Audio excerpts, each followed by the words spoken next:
picture this. You're standing at a bustling coffee shop, right? You finally make it to the front of the line. You confidently look at the barista and you say, "I will take a coffee, please." The barista kind of pauses, gives you this slightly weird look, smiles politely, and hands you your drink. Your cheeks instantly flush red. You know something was off, but what? Well, saying take a coffee doesn't just sound slightly unnatural. To a native English speaker, it actually makes you sound like a coffee thief. Literally, it paints this mental picture of you physically grabbing that cup right out of their hands and just sprinting out the door. So, wait, are you a coffee thief? Obviously not. But native speakers immediately pick up on this subtle little verb error. And look, it happens all the time, because these two verbs, get and take, seem to mean the exact same thing, getting your hands on something. But technically, and even emotionally, the feeling behind them is entirely different. Well, you can breathe easy, because in today's explainer, we're going to clear this up once and for all. Okay, let's dive into this. Welcome to the ultimate showdown. Get versus take. I promise you, by the time we wrap up this explainer, you will never mix up these two incredibly tricky verbs again. We're going to build a mental framework that's so rock solid, you won't even need to memorize grammar rules anymore. You'll just intuitively feel which word is the right one to drop into any conversation. Now, let's look at the golden mental metaphor that unlocks the whole shebang. Seriously, if you take away just one thing today, make it this. I want you to imagine that get is like receiving mail at your door. The mail just comes to you, right? You're in a completely passive state. You just open your hands and receive it. Now contrast that with take. For this one, I want you to picture reaching into a cookie jar. You have to actively walk over to the jar, reach your hand inside, and grab that cookie. So get is passive receiving, and take is active grabbing. Let's zoom in a little closer on get and see how this builds. Think of yourself as a giant magnet. When you use the word get, you're this magnetic force where opportunities, feelings, changes, or messages just sort of pull toward you. You don't have to chase them down. They simply arrive at your location. You are strictly the receiver of the action. So let's kick things off with Section 1, Mastering Get Phrases. Consider these 4 everyday categories: states of being, feelings, arriving, and changing conditions. Take get married, for example. I mean, you can't exactly reach out and grab a marriage from a jar, right? It's a status that comes to you. You receive that state of being. The exact same thing goes for feelings. When you say get tired, that tiredness simply arrives. It washes over you. Imagine if you said, "I think I'll take some tired today." You'd sound like you were ordering an emotion off a restaurant menu. It makes no sense. And when you get home, you simply arrive. You passively receive the location. Finally, changing conditions like get better or get worse, the improvement or, the bad weather, simply arrives to you. And this brings us to a real aha moment. There are times where both words actually work perfectly, but the meaning completely shifts based on those magnet versus cookie jar metaphors we talked about. Look at the first column.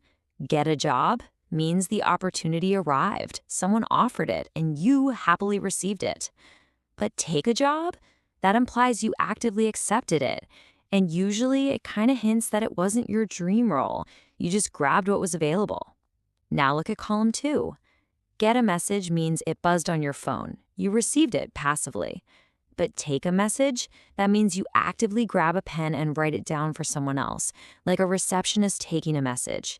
One is a passive arrival, the other is an active physical task. So, that brings us fully to our second verb, take. Remember the cookie jar? This is an entirely active state. When you use take, you are the one initiating the action. You're reaching out, grabbing, doing, performing. You're absolutely not waiting around for things to happen to you. You are out there making them happen. Moving right along to Section 2, Mastering Take Phrases. Notice the super active nature of these everyday routines. When you take a shower, you actively walk into that bathroom and turn on the water. You don't just stand around waiting for a walking shower to come find you. You take a break because you actively decide to stop working and grab a few minutes of rest. Look at consuming. You take medicine because you physically pick up and swallow a pill. For transportation, you take a bus or a taxi because you intentionally step your foot onto that vehicle. And performing, you take notes because your hand is physically, actively writing on the paper. You definitely don't wait for notes to just magically arrive in your brain.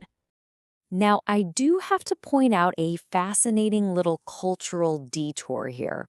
American English heavily leans on the active take. An American will always take a shower or take the bus.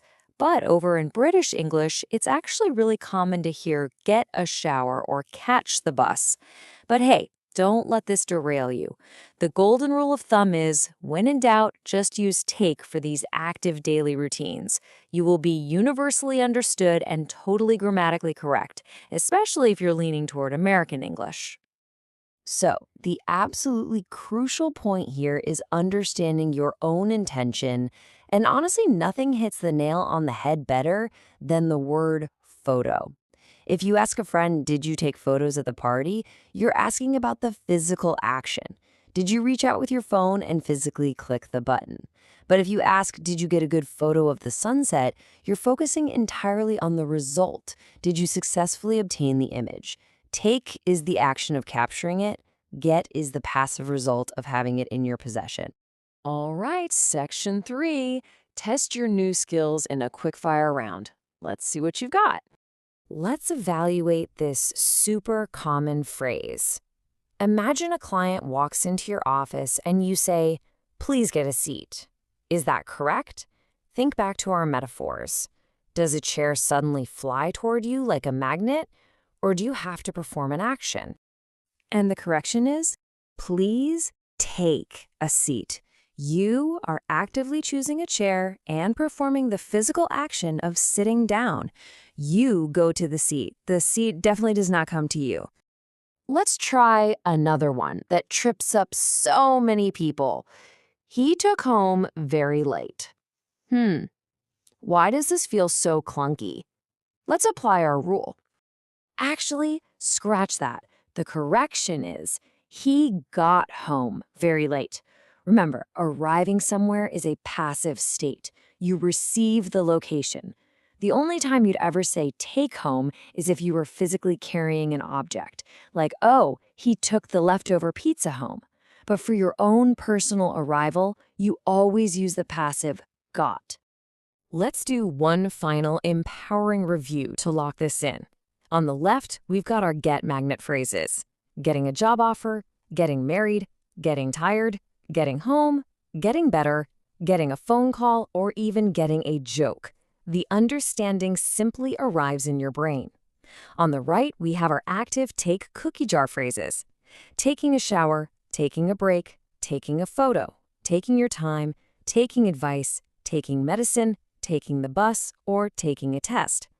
You now have the exact mental framework to know exactly why every single one of these 16 phrases works the way it does.